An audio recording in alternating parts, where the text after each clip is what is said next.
우리가 살다 보면 이것은 정말 하나님이 나에게 주신 또 우리 가정에게 주신 기회가 맞는데 분명한데 이렇게 느낄 때가 있습니다. 말씀을 통해서 확신을 주실 때가 있고요. 또 기도하는 것을 통해서 어떤 상황을 통해서 확신을 주실 때가 있어요. 그래서 어떤 사람들은요, 그 확신을 붙잡고 바로 움직이는 사람들이 있고 기회를 붙잡는 사람들이 하면 반대로 그 자리에서 머뭇거리다가 결국 기회를 놓치는 사람도 있다는 것을 보게 됩니다. 신방을 하다 보면 종종 그런 이야기를 들어요. 목사님, 그때 하나님께서 이런 기회를 우리 가정에 주셨는데 그때 선택하기를 참 잘한 것 같습니다.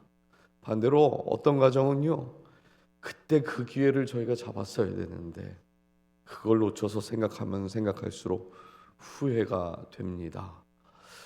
오늘 본문에 나오는 이스라엘 백성들도 어쩌면 이런 고민을 하고 있었는지도 모르겠습니다. 이스라엘은 이미 가나안 정복이라는 큰 전쟁을 이미 대부분 치룬 상태였어요. 실제로 르우벤, 갓, 므낫세, 유다, 에브라임 이렇게 다섯 지파는 자신의 기업을 받았지요. 근데 오늘 본문을 보니까 베냐민, 시므온, 스불론, 이사갈, 아셀, 납달리, 단까지 이 일곱 지파는 여전히 땅을 차지하지 못한 채 머뭇거리고 있습니다. 여호수아가 이렇게 머뭇거리고 있는 이스라엘 일곱 지파에게 이렇게 말씀을 해요. 3절 다시 한번 보실까요? 여호수아가 이스라엘 자손에게 이르되 너희가 너희 조상의 하나님 여호와께서 너희에게 주신 땅을 점령하려 하기를 어느 때까지 지체하겠느냐. 여러분, 지금 여호수아가 단순히 지금 일곱 지파를 걱정하는 마음을 가지고 지금 이렇게 이야기하는 게 아닙니다. 하나님께서 이미 주신 그 땅을 차지하는 것은 너희들의 선택의 문제가 아니라 이것은 순종의 문제야, 이렇게 말하는 거예요. 하나님께서 이미 주셨는데 우리가 순종하지 않으면 하나님이 주신 복을 누릴 수가 없다는 것이죠. 그리고 이것은요, 오늘 우리의 삶에도 마찬가지입니다. 하나님께서 저와 여러분에게 이미 많은 복을 예비하셨습니다. 믿으세요? 네, 별로 안 믿으시는 것 같은데. 믿는다면, 하나님께서 예비하신 복이 있다고 믿는다면 그럼 우리 무엇을 해야 될까요? 가만히 있는다? 머뭇거리고 있는다? 제 앞에서 제가 얘기했잖아요. 순종해야 되는 거예요. 그렇죠? 믿음으로 결단하고, 순종이 그냥 나오지는 않습니다. 믿음으로 결단하고 순종함으로 이미 예비하신 그 복을 차지하는 거예요. 그렇다면 우리가 어떻게 이렇게 믿음으로 결단하고 순종할 수 있을까? 오늘 본문을 통해서 두 가지로 좀 살펴보려고 하는데, 첫 번째, 작은 한 걸음에서 변화가 시작된다는 것을 우리는 기억해야 합니다. 작은 한 걸음에서 변화가 시작이 되는 것이에요. 지금 여호수아가 일곱 지파에게 강하게 질책을 하는 이유가 뭘까요? 어쩌면 지금 이스라엘은요, 계속된 전쟁으로 인해서 쉼이 필요할 수도 있는 거잖아요. 그냥 쉬고 싶지 않았을까요? 하나님이 약속하신 그 가나안 땅에 무슨 발이 있어서 도망갔던 것도 아닙니다. 그러면 좀 기다려줄 수 있는 거 아닌가요? 쉬면서 재정비 좀 하고, 그래, 너희들 전투력이 이제 다 생겼으면 그때 가자, 이래도 되는 거잖아요. 여러분, 전쟁에서 승패를 가르는 게 뭐라고 그래요? 기세라고 그래요. 기세. 그렇다면 지금은 여호수아가 강하게 지금 일곱 지파를 질책할 게 아니라 그들의 사기를 올려줘야 하는 거 아닙니까? 근데 지금 여호수아는 일곱 지파에게 머뭇거리고 있는 너희들의 그 모습이 육체적인 어떤 쉼이 필요하거나 다른 어떤 이유가 아니라 영적인 문제라고 얘기를 하는 거예요. 하나님이 주신 약속을 실행하지 않을 때에 일곱 지파 전체에 그 영적인 병이 생길 것이다. 그렇기 때문에 강하게 질책하는 것이죠. 이것이 여호수아가 가지고 있던 생각이었습니다. 그렇다면 일곱 지파는 왜 머뭇거리고 있었던 걸까요? 이유를 몇 가지 우리가 살펴볼 수가 있는데, 첫 번째, 전쟁이 끝났다고 착각했기 때문에 그렇습니다. 1절을 보니까 이스라엘 온 회중이 실로에 모여 회막을 세웠다 이렇게 말하죠. 회막은 원래 요단강 건너 길갈이라는 곳에 있었습니다. 그러니까 주요 전쟁이 다 끝이 나서 그 길갈에 있던 회막을 이제 실로로 옮긴 거예요. 여러분, 회막이 옮겨졌다라는 것은 이스라엘 안에 이미 전쟁이 끝났다라는 분위기가 있었다는 것을 말해주고 있는 겁니다. 우리가 신앙생활하면서도요, 이렇게 착각을 할 때가 있어요. 이 정도면 됐지. 그래, 이만하면 충분해. 이렇게 생각할 때가 있습니다. 그러면서 순종을 멈출 때가 있다는 거예요. 하나님께서 이 정도면 됐다고 말씀으로 컨펌하기 전까지 순종을 멈추면 안 되는 것이죠. 지금 이스라엘이 땅을 대부분 정복하면서 안정이 찾아온 것은 맞습니다. 그래, 우리가 이만하면 그렇지, 안전해졌어.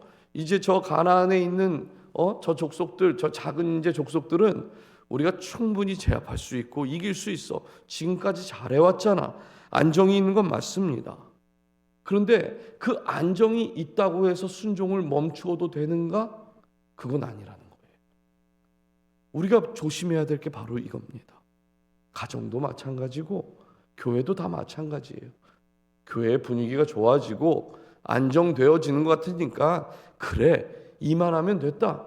그거 컨펌을 누가 해주는 겁니까? 그거 우리가 하는 거 아니라는 거예요. 우리는 언제나 하나님 앞에 순종하기로 결단하고 그 믿음을 가지고 하나님 앞에 나아가기로 하는 것만 하면 되는 것이다 하는 거죠.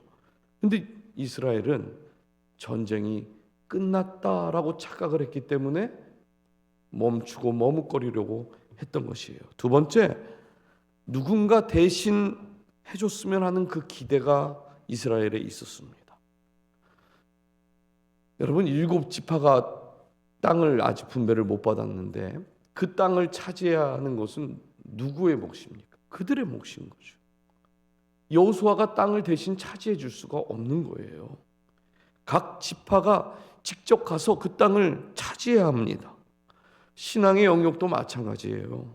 하나님께서 우리에게 예배를 통해서 말씀을 묵상하는 가운데 은혜를 주셨다.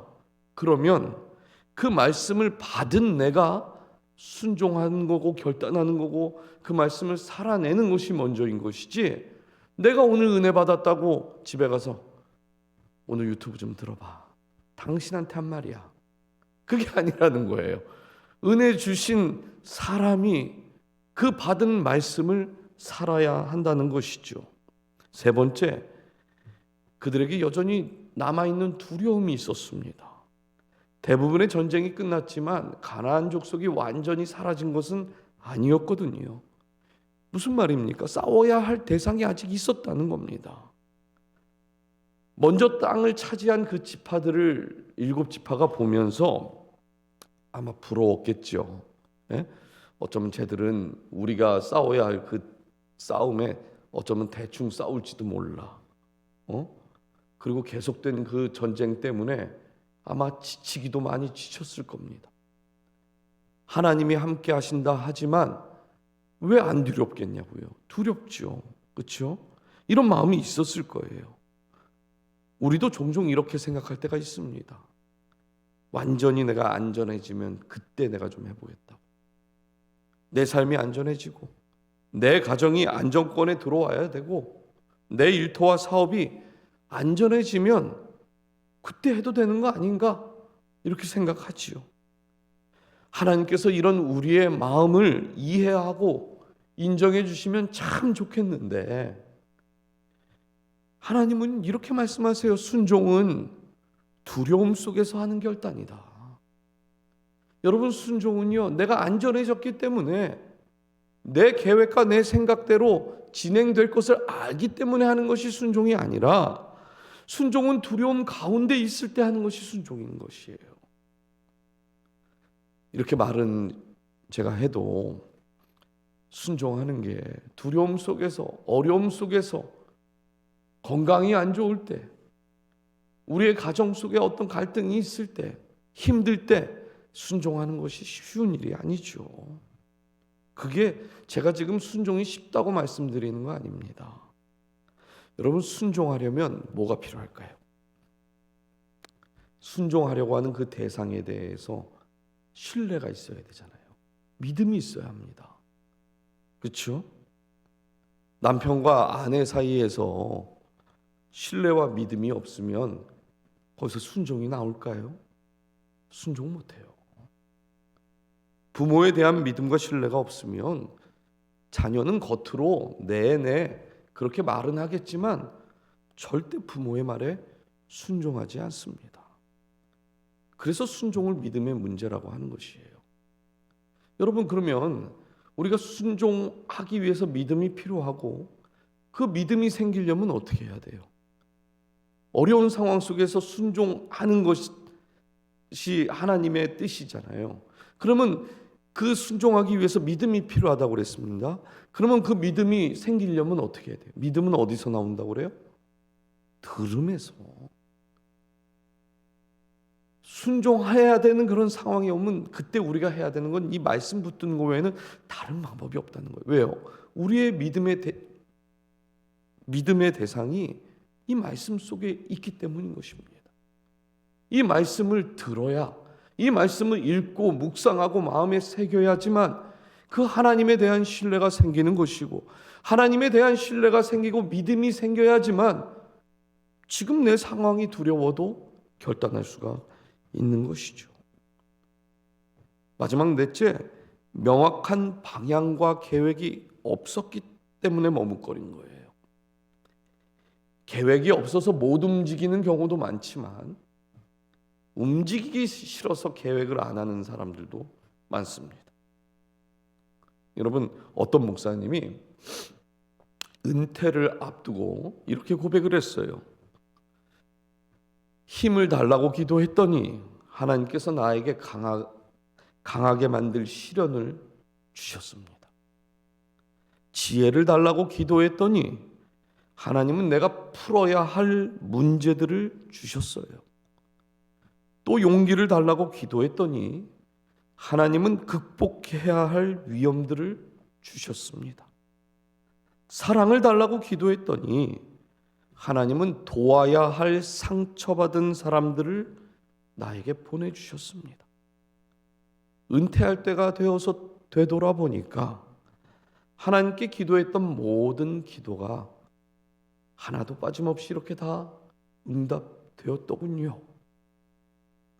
제가 이 인터뷰한 걸 보면서 기도를 잘해야 되는 거구나. 함부로 하면 안 되는구나. 우리는요, 힘을 달라고 기도하면 우리가 생각하는 답은 뭡니까? 그냥 힘을 얻는 거예요. 그렇죠? 그냥 힘을 줬으면 좋겠어요. 근데 하나님의 방법은 뭐예요?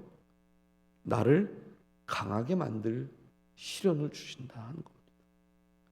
우린 지혜를 달라고 그러면 그 지혜가 필요한 그 어떤 일을 딱 봤을 때 그래, 맞아, 이거야, 바로 답이 나오기를 우리는 항상 원하고 기대하죠. 그런데 하나님은 풀어야 할 문제들을 잔뜩 던져주신답니다. 그렇죠? 많은 사람들이 하나님 믿고 교회 열심히 출석하기만 하면 나에게 그냥 좋은 일이 그냥 자동적으로 생겼으면 좋겠다 하는 마음이 있어요. 그거 나쁜 건 아닙니다. 사실 우리 모두 다 그런 마음들이 있어요. 그렇죠? 그리고 하나님은 우리에게 좋은 것을 이미 주시길 원하시고 다 준비하셨다는 겁니다.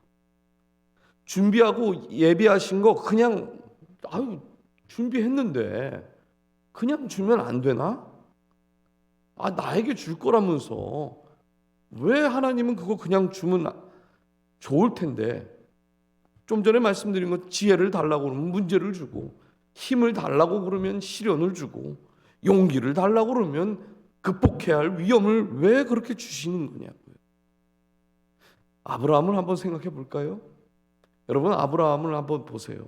하나님께서 보여주고 가라고 하면 참 얼마나 좋아요. 하나님 안 보여주세요. 계속 보여줄 테니까 가. 그쯤 여깁니까? 아니 절로 가. 여깁니까? 아니 또 절로 가. 그러다가 아브라함의 삶에서 좋은 일, 승리한 일, 그런 좋은 일도 있었지만 가뭄을 만나기도 하고, 하나님이 가지 말라고 한 그런 길들도 가고, 아내를 누이라고 속이기도 하고, 안 좋은 일들도 많아요. 그런데 여러분, 하나님은 항상 아브라함에게 방향을 설정해 주셨어요. 그렇죠? 그리고 그 방향은 우리가 성경에서 가나안이다라고 생각되지만, 결국 하나님이 말씀하신 방향은 하나님으로 향해서 오라고 하는 것입니다. 아브라함이 실수도 하고 그냥 여러 가지 일들도 겪었지만, 창세기를 한번 아브라함이 나오는 부분을 한번 쭉 읽어보세요. 아브라함의 믿음이 항상 계속해서 성장하고 있습니다. 어디까지 성장해요? 자기의 아들을 바치는 그 자리까지 성장을 해요. 그렇죠. 왜 하나님은 준비하고 예비하신 복 그냥 주면 좋겠는데 왜 안 주실까요? 왜 안 주시는 겁니까? 사실 이유는 간단해요. 우리가 예비하신 복 그거 바로 줘버리면, 주신 사람에게는 어떻게, 우리 아이들 보면은 제가 가끔 아이들한테 점수 좀 달라고 사탕 같은 걸 사무실에 준비했다가 오면은 그 사탕을 딱 줘요. 이거 먹을래? 그러면 제가 바라는 건 뭡니까? 나랑 좀 친해지자는 거잖아요. 이거 준 사람이 나야. 저는 이게 제 목표인데, 사탕을 받자마자 땡큐 하고 휙 나가버려요. 그 다음에 언제 나를 받냐는 듯이 또 이렇게 경계를 하지요. 똑같아요. 하나님께서 우리에게 바로 어떤 복을 주시지 않는 이유는, 그거 주면 땡큐 하고 그것만 집중하니까. 하나님이 원하시는 것은 뭐예요? 복을 주신 그 하나님께 더 관심을 두기 원하시는 겁니다. 그래서 하나님 저와 여러분에게 행동하는 믿음을 가져라, 이렇게 도전하는 것이에요. 여러분, 우리의 신앙의 성장에서 또 삶 속에서 만나는 수많은 그 도전 앞에 결국 우리의 결단, 그 순종하는 믿음의 작은 한 걸음이 꼭 필요합니다. 그래야지만 하나님이 예비하신 그 복이 계속 우리의 눈앞에 있는 거예요. 예수님께서도 마태복음 7장 7절에 뭐라 그러세요? 구하라, 그러면 너희에게 주실 것이요. 찾으라, 그러면 찾을 것이요. 문을 두드리라, 그러면 너희에게 열릴 것이니. 지금 예수님 뭐라고 말씀하시는 겁니까? 주신다잖아요. 주신대요. 그러나 구하고 찾고 두드리는 건 누가 해야 하는 거죠? 내가 해야 하는 거. 내 몫인 겁니다. 주님 주신다 하셨으니 주시죠. 이거 아니라는 거예요. 그렇죠? 사랑하는 여러분, 신앙의 변화는 언제나 작은 그 순종의 한 걸음에서 시작이 됩니다. 저와 여러분이 작은 그 순종의 한 걸음을 내디딜 때 하나님께서 그 다음 단계를 준비하고 계신 줄 믿어요. 마지막 두 번째는 내 방법을 내려놓을 때 하나님의 방법이 시작이 되는 것이에요. 4절부터 6절까지를 보니까 여호수아가 각 지파에서 이제 3명씩을 뽑아서 정복할 땅을 조사하게 하고, 그 땅을 7부분으로 나눠서 이제 가져오라 이렇게 명령을 하죠. 그 놀라운 거는 그동안 움직이지 않고 머뭇거리고 있던 이 일곱 지파가 순종을 하고 조사를 해서 그 땅을 나눈 다음에 가지고 왔죠. 그리고 이제 제비뽑기를 하게 되는 거예요. 근데 우리가 이 장면을 보면서 사실 좀 어색한 부분을 보게 됩니다. 여러분, 각 지파에서 3명씩 뽑았다는 것은 뭐 시간 남는 사람, 모자른 사람, 뭐 할 일 없는 사람, 이런 사람 뽑을까요? 아니에요. 그 지파에서 가장 유능하고 똑똑하고 지혜가 많고 용기 있고 믿음 있는 사람들 뽑았을 거예요. 그렇죠? 그 3명을 뽑아서 다 같이 기도하러 갔습니까? 아니에요. 정복할 땅에 가서 세밀하게 조사를 다 하고 빠짐없이 그들의 노트에 다 기록을 했을 겁니다. 그뿐만이 아니에요. 또 7부문으로 나눴다는 것은 그냥 딱 보고 하나 둘 셋 넷 다 이렇게 나눈 것도 아닐 겁니다. 각 지파의 그 3명씩 모인 지파가 다 모여서 합의를 하고 어떻게 하면 좋을지 상의도 했을 거예요. 그러면 그동안 뭐 전쟁을 하면서 올 때까지 좀 성과가 더 있었다든지 좀 더 순종을 했다든지, 예? 뭐 이런 합리적이고 이성적인 방법을 통해서 땅을 분배하면 좋을 텐데 여호수아는 계속 뭐라고 그래요? 제비를 뽑는데요, 제비를. 여러분, 제비를 뽑는다는 것은 결국 뭘 얘기하는 겁니까? 내 생각, 내 계획이 그 안에 들어갈 틈이 없다는 거예요.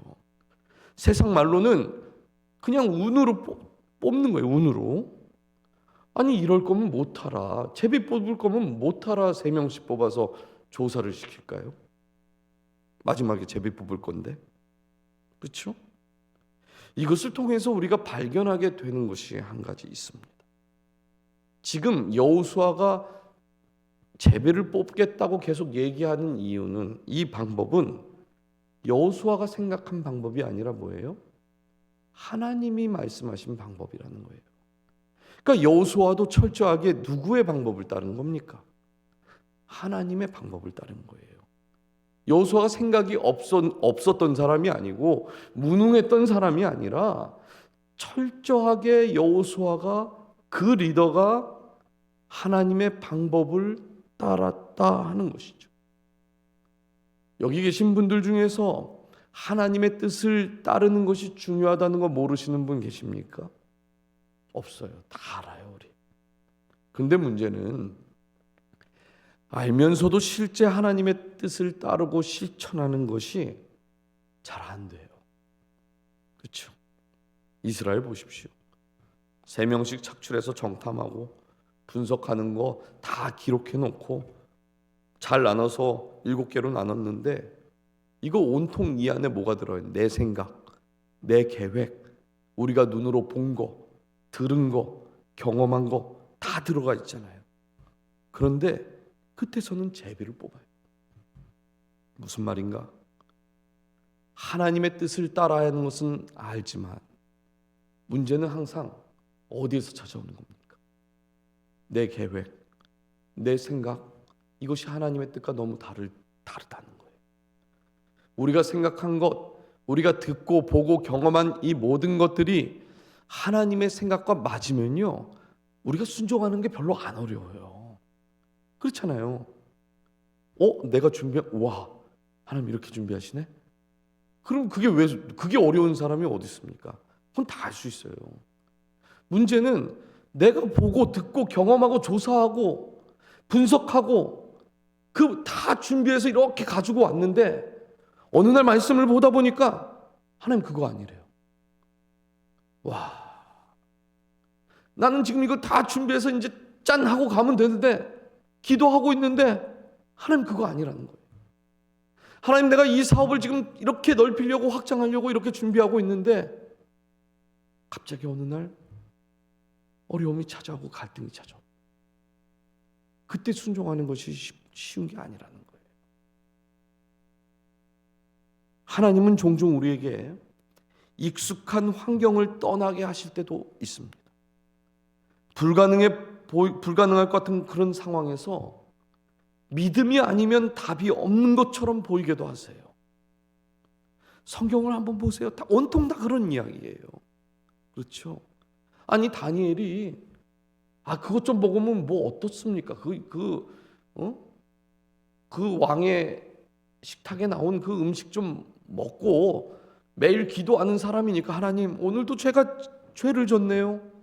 용서해 주세요. 그래도 어쩌면 하나님 용서해 줬을 거예요.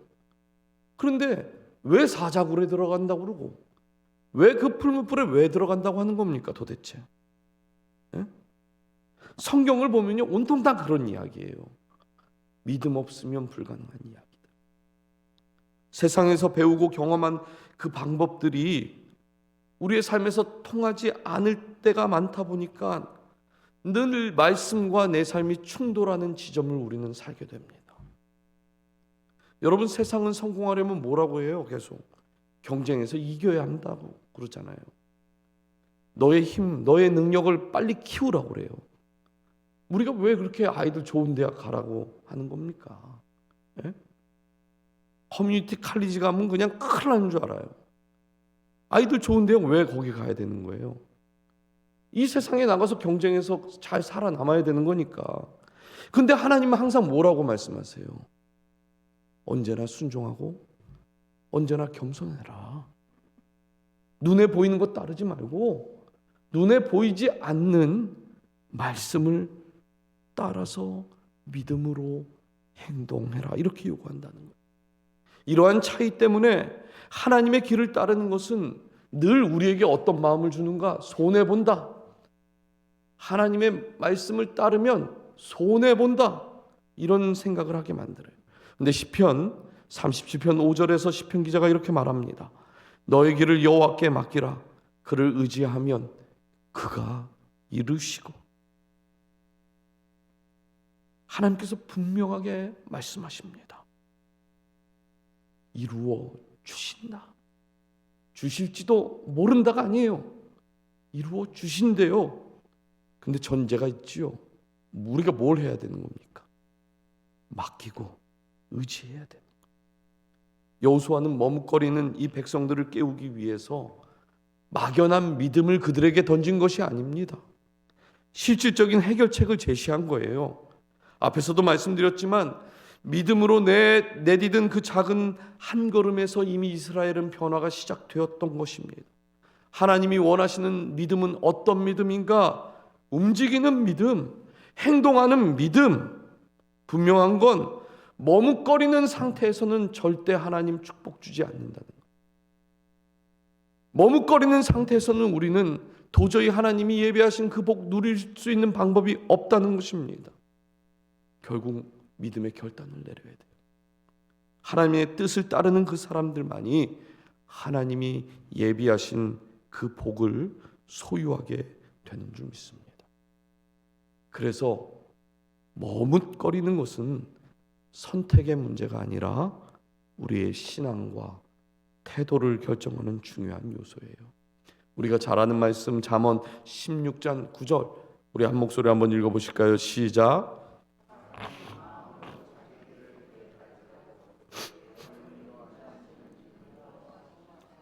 아멘. 아무리 좋은 아이디어를 우리가 가지고 있고 아무리 좋은 훌륭한 계획을 우리가 다 완벽하게 세워도 실제 우리의 걸음을 인도하시는 분은 하나님 한 분밖에 없습니다. 우리가 하나님의 방법을 따르는 것이 왜 어려운지를 한번 깊이 고민해 보세요. 우리 안에 두려움 때문에 못하고 있는 것인지 아니면 내가 가지고 있는 그 계획을 포기하기가 어려워서인지 정말 뭐 때문에 우리가 머뭇거리고 있는지 그 원인을 찾아서 반드시 그건 해결을 해야만 합니다. 이제 말씀을 맺겠습니다. 오늘 말씀을 통해서 우리는요 머뭇거림을 극복하고 하나님의 복을 소유하는 아주 기본적인 것을 들었어요. 작은 믿음의 한 걸음, 그 한 걸음을 내디딜 때 변화는 시작이 되는 것입니다. 내 방법을 내려놓아야 하나님의 방법이 그때부터 시작이 되는 거예요. 하나님께서 오늘 저와 여러분에게 이렇게 말씀하시는 것 같아요. 너희가 어느 때까지 지체하겠느냐? 이 말씀이 마음속에 여러분의 마음속에 들려진다면 지금이 믿음으로 순종할 때인 줄 믿습니다. 머뭇거리는 영역이 있는 것이 아니라 두려움 속에서도 순종함으로 믿음으로 결단함으로 주님이 예비하신 그 복을 그 모든 우리는 저와 여러분이 되기를 주님의 이름으로 축복합니다.